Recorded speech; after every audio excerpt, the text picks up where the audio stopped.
Hi, this is the Struggling Martial Artist, and I basically wanted to set out on a journey for the past few months of making a video on what to expect when you're expecting to be in a jiu-jitsu tournament. And there's almost no videos on it. All the videos, if you look up jiu-jitsu tournaments, like I did like 3 years ago when I was trying to get into jiu-jitsu tournaments, the only videos that were out were like videos of Pan Ams or videos of grainy basketball footage. When I first started doing jiu-jitsu tournaments, I was just afraid because I didn't know what to expect. It was something that my friends would say, "Are you doing the tournament on Saturday?" And I'd say, "No." I was really scared of doing them as a white belt especially. I didn't really think that I was at a level where I could do that as a white belt, and as we go through interviews and stuff, you'll realize that's a mistake. You should compete at every single level, compete early. But it was always something that my friends would just leave to. They'd ask me if I was competing, and I'd always say no. They'd leave, and then they would come back either with medals or not. And it was always something that they went off to, and I couldn't visualize and wrap my head around what a competition was. Like, was it in a cage? What was... I didn't know what it was. I didn't grow up doing high school wrestling. If you grow up during high school wrestling, you have a pretty good idea and understanding of what a jiu-jitsu tournament is. So if you're afraid or just confused on what a jiu-jitsu tournament is, maybe you have a boyfriend or girlfriend who has explained to you that she does competitions, and you're like, what does that look like? Do you fight in a cage? Like, do you put on gloves and fight people? Or is there cockfighting? Like, what's going on? It wasn't going to be the UFC, but I'm 80% sure I saw a chicken. I think it was a chicken. Was it chicken? Chicken. It's 100%. There's a chicken. That's a chicken right there.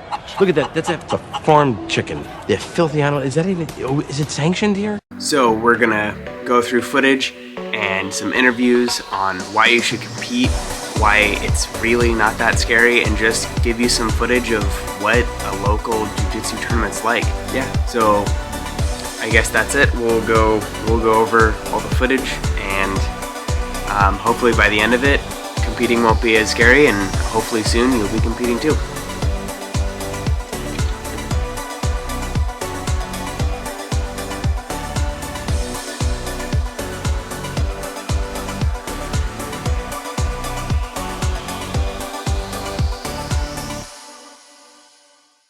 So I think I'll just start off by showing you how much of an ordinary event this really is, and also giving you the ground rules and basic stuff like that. If you're watching this video, it's probably because you're scared and a little bit anxious, but you're probably way overthinking it. It's really a laid-back event, just like any sort of fair or convention.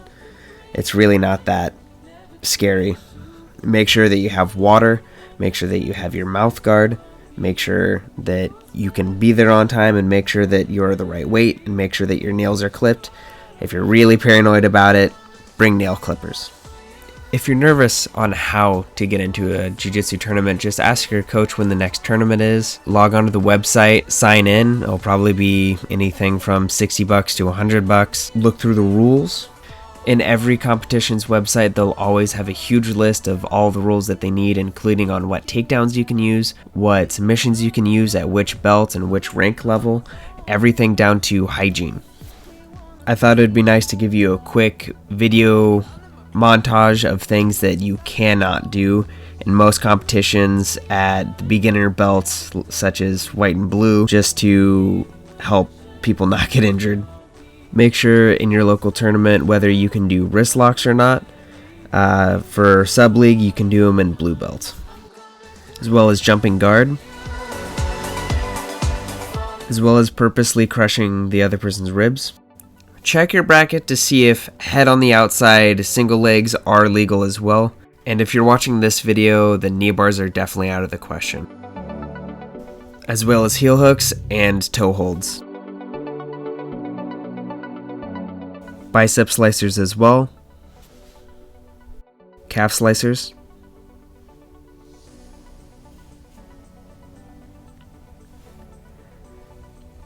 can openers, and kami basami, which is illegal in basically every single grappling organization, including every single judo organization as well as jujitsu and wrestling. Don't forget the slams, as well as twisters, and neck cranks, which are completely legal for Khabib in the UFC, but not for you. I thought giving you a visual slide reel of all the things you can be very important for clearing up confusion, because my first time I was reading a lot of the rules and I didn't even know what a kami basami was. So I hope that helps you not get disqualified or injured. And now that we've talked about what can get you disqualified in a round, let's talk about what is likely to happen in a round. Which I'd like to apologize, this is the only image I have of the bullpen, which is where it's all going to start. And normally all competitions start with the black belts working their way down, so you'll probably be sitting around for multiple hours waiting for your name to be yelled out of a big speaker to come to the bullpen. Master 2, black belt, middle, 168 to 181, Marcus Daniels, please come to the bullpen. You'll normally come to the bullpen. They will confirm that it is you and that all the people you're competing with are there too. They will check your sleeve length, your fingernail length, and how much you weigh. In most competitions, they will give you 0 time to fix any issues you have. So if your nails are too long, or if your gi length is too short, or if you're slightly overweight, they won't give you any time to fix that. They will just disqualify you on the spot. So make sure that your nails are to spec, your gi is up to spec, and that you make weight. There's normally next to the bullpen a matted area to where you can stretch, warm up, do flow rolls with people, and sometimes meet new people. I've met some pretty cool people on those mats. Inside the pen are normally the officials, to where you can ask them questions if you're confused on something, as well as multiple scales that you can constantly check your weight on if necessary, as well as pens, paper, and nail clippers. And once you and your opponents are ready to go, you'll be led onto the mat, told which mat to compete on, and then your name will be called upon along with someone else's. You will take your flip-flops off, get on the mat, bow, and then compete. So let's go over some things that you can expect to see on the mats. Number 1 is getting called out of bounds. This happens all the time, and you should know what to expect. The ref will shout out. You are to unhand your opponent, meet in the center, and then restart when the coach says start or combate. Another thing you might see is injuries. When this happens, you'll be immediately helped. There will always be trained staff on the mats. As you can see here, there's great sportsmanship and no one wants to see anyone get hurt, and he helps them up. Another thing you can expect is when the time runs out, staff will throw a beanbag onto the mats to alert you and your opponent that the time is up. Another thing I'd recommend for being on the mats is to have flip-flops, as you can see here. And then once you compete in gi, go into no gi, and if you're competing in both brackets after you compete in gi, they will call your name and you'll restart the process again, just in your spats instead of your gi.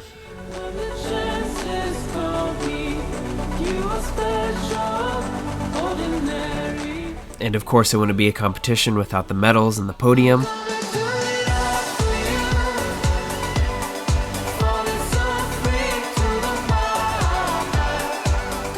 And those are all the basic things that you can expect in a competition. And I recorded all of this at the competition, and I really wanted to ask other people more experienced than me, why they competed, and just trying to get as many pearls of wisdom as I could. So I'm gonna give the mic up to the amazing people who competed that day. How long have you been doing jiu-jitsu? Almost 10 years. Almost 10 years? What belt are you? Brown. Brown? Whoa, awesome. That's sweet. Why do you think your students should compete is the question. I think it's a really great test of like your skill and like where you stand. Mm-hmm. Also like just do hard things, right? Yeah. Like it scares Out of me? Yeah. Sorry, it scares the crap out of me. No, it's fine. On YouTube, I'll put this content is not for kids. It'll be good. I run the kids program. Oh. So like, I'll bleep it out then. Yeah, so like when I tell like my kids why they should compete, it's very much the same as the adults. But it's like do hard stuff, test yourself. Absolutely. Very rarely, especially as like a female brown belt, very rarely do I have women who are in the gym who are the same size and rank as me. I've been actually talking about that because I was thinking of questions to ask the past week, and that was something that I never really thought about for women, and I was like, oh yeah, in Hillsborough, there's no women are the same. Yeah. They're all like completely different weight classes by like 20 pounds and like completely different ranks by like belts, not just stripes. And like I'm very lucky to have some training partners who are like close. Some people compete for the glory, the fame, and not so much the fortune per se. Some people do, but I think for me, the reason why I still compete and the reason I push myself hard is because it's hard for me as a coach to ask that from somebody else if I'm not still doing that. Yeah. At whatever level it is, you know? I think And so, yeah. Sweet. And last one is, do you have any tips for people who are about to compete for the first time? Yes. You're kind of making this for people who are scared of the first time and they're looking for some sort of help on YouTube of what to expect. So do you have any tips for anyone out there? So I would say it like this. The best people in the world have coaches. The best. LeBron James has a coach. He's got a shooting coach, he's got a dribbling coach, he's got a cardio, strength and conditioning and all that. The best people have coaches. If you're thinking about competing, I think the first thing that you should do is you should talk to your coach and develop a game plan with your coach. Absolutely. That's the first thing that you do. The second thing is prepare yourself mentally. Go and watch a tournament. Go and watch how it rolls, because that makes it so easy for everybody, for yourself to figure out a game plan as to what you want to do. Yeah. And so those are two things. Number one, talk to your coach. Ask your coach, where some holes in your games may be. And then number two, go and watch a tournament. And then I would say number three is, don't just willy-nilly get out there. Have a game plan. Have a game plan when you come out, and and tell your peers. Don't keep it quiet. Tell your peers, your kids in the gym, your friends in the gym, they will get you ready for the competition. You get that? All right. Why do I compete? Well, one, to experience competition outside of my gym Sweet. and experience a much harder version of what's outside of my gym. Yeah. Because we're all, we're buddy-buddy there. Yeah. We're good friends. We don't try to hurt each other. Yeah. And I don't try to dive on everything here, but I do like to test my limits and see how far I can go. Absolutely. That's the main reason I compete. Plus, I love the thrill. I think, the most important part to kind of feel is don't come in with a high expectation. I think that's the most important part, especially with Johnny Goforth and Chris Pasto. They tell us you're there to just learn. Use this as a learning experience. Win or lose, we're out there doing this. And as I know, I'm a small woman. I'm 4'11". So going up against other women that are taller than me, it's a phenomenal experience and stuff. And I think my coach said, go in there and just learn. Use what you got, use your training that you do. So I think that right there speaks for itself. Absolutely. 100%. It's good. Yeah, I'm happy I'm here, Took second place against actually two masters. I usually go up against teenagers. Yeah, okay. That's fair. That was actually a really fun experience for me today. I really enjoy it. It's my favorite thing. I like training a lot. I just can't stop. You just can't stop. You just Yeah. keep going. How many times do you train a week? I'll try and get there 5 or 6 days. Sometimes I do 7 days a week, and then I burn out, and then I go back down to 5. Yeah, well, I don't know. I think I've been better at training less, actually, which is maybe contributing to more success in competition. Yeah. And why do you compete? Because it's hard, and it scares me. Yeah. Sweet. That's the first time anyone said that. Yeah. I like that. Why do you compete? I compete because it's good to get both the competitive side as well as the hobby side. Absolutely. If you're only doing it for the hobby thing, that's cool. Yeah. But I mean, if you get out and you compete and it's your first time, you get to see what it's like as close as you can to a real life fight. Yeah. And it's no strikes, but people are going to be imposing their will. They're going to be smashing you. You got to know how to manage the stress. For sure. Yeah. Yeah. Okay. And is there any advice you'd give to anyone who is getting into it and maybe timid or whatever? I would just consult with coaches. Let your coaches know hey, what my plan is I want to go out and compete. They can set you up with a plan for conditioning, work extra drilling with you, tell you what foods to eat, you know, kind of get you prepped and ready, and then have you go out and actually see what it's like. Sweet. Yeah. All right. Asking for advice is good. I'm Yes. one of the people who's just like, I don't know, I don't tell anyone my plans. Like, I Sure. actually have a huge, a good sized YouTube channel and Instagram thing. Oh, no nice. one knows. I'm just like, and when I competed, like, my coach, like, walked up, he's like, "You're competing?" I'm like, "Yeah." And he's like, "Why didn't you tell me, dude?" And I'm just like, Right. I think Sure. I probably would have done much better if I Oh, actually, absolutely. When you have a coach and he's yelling directions to you, it makes things so much easier because you're going to be like tunnel vision when you're in there. It was. And you're going to be looking, especially if it's a brand new, like you've never done it, you're going to be holding on to a grip for dear life. Yeah. And you're going to be like, I don't know what I'm doing, but my hand's hurting now, and now he's passing my legs. Now he's smashing me, You need so someone to say, ditch the grip. it's nice to say, go hey, something your else. grip's not doing anything, switch to something else. Yeah, absolutely. Sweet. Yeah, that's good advice for me because I never tell anyone. Right. And people just show up from my gym and they're like, Right. "Dude, what the heck? You're competing?" I'm like, Yeah. I just It's good to have a team. Yeah. Because it's, you know, champions are made from the team. Yeah. So, you know, if you do have to do it alone, you know, take video, but it's way more recommended to have somebody that's going to be in your corner because they're going to know, especially if they're higher rank, they're going to know what's going to happen, what's happening with the moves. So, Sweet. Yeah. That was great advice. Thank you. Yeah. I learned something from that. Thank you so Sweet. much. Yeah, of course. Thank you. To ask you, like, this is your first competition. Tell me about it. Like, how'd you? Awesome. It was fun. It was challenging. I had to go up in my weight class, so that was another challenge on top of the challenge. Sweet. But overall, it was really fun. Yeah, I enjoyed So it. first competition, you're going to do one again? Definitely. Why do you train? Why do you compete? Oh, good point. Well, I mean, kind of the same answer. I have 5 boys, and they're wrestlers, and so I used to be a wrestler way back when. So then try to keep up with them. I was like, I need to do some sort of wrestling, and then I was like, I can do jujitsu. Okay. Sort of similar. And so I've loved it ever since. And my boys started to come to jiu-jitsu. They still do their high school wrestling, but Yeah, that's kinda why I know a lot of people who are seasonal jiu-jitsu people because the rest they're And doing. It's fun, but the competition piece is, in my mind, how you get better. You got to compete, figure out where your holes are, where you get stuck, and then practice those. I think this is my 12th or 13th competition, give or take. I think I'm up to 7. And you're nervous every time. Yes. It's not about not knowing what you don't know. It's Yeah. about accepting that you've done everything you can, right? Yeah. And at least for me, I'm nervous. I'm nervous until the minute we touch hands. And just why do you compete is one of the questions. I've never done anything that's more fun than this. Really? Okay. Yeah, and it's good for like self-confidence. It's good for personal building, character development, everything. It helps you be more disciplined. It helps you be. It's a huge like stress reliever as well. You know, it's just like grind super hard during the day and afternoon, just go like choke people out. It's a good stress reliever. Kind of throw yourself to the wolves a little bit. Yeah. And the more experience you get, the better you're going to be. The like less nervous you're going to be. Yeah. And yeah, just do it more.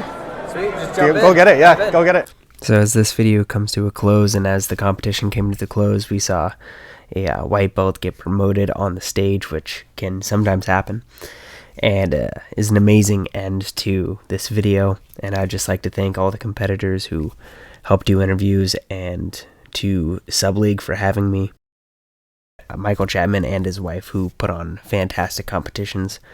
And I just hope that this video helps you, and I hope that you subscribe and join my Instagram. Thank you so much, and have a great day. And don't stop struggling to master your martial art, no matter what it takes. Yeah. So, I mean, with that, like I said, everybody should compete. Get off your ass. Go compete. We got all these great tournaments here in Oregon. Let's go. Thank you. Enjoy it. Enjoy the drink. Thank you. It's not a prop.